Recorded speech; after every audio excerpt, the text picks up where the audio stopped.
I'm going to guide you on how to unfollow following on your Facebook account. If you find this useful, please consider subscribing and liking the video.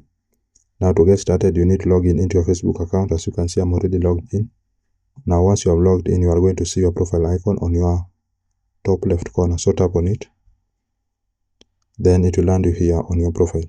So you need to scroll down a little bit, then tap on friends.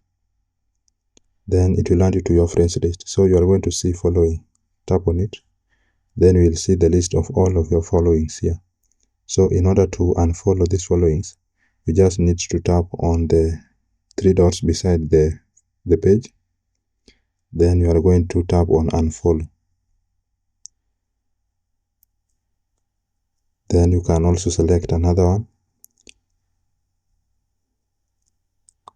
Then unfollow. So by doing so, you'll be able to unfollow the following on your Facebook account. I hope this was useful, and if it was, please consider leaving a like and subscribing to the channel. Thank you guys for watching.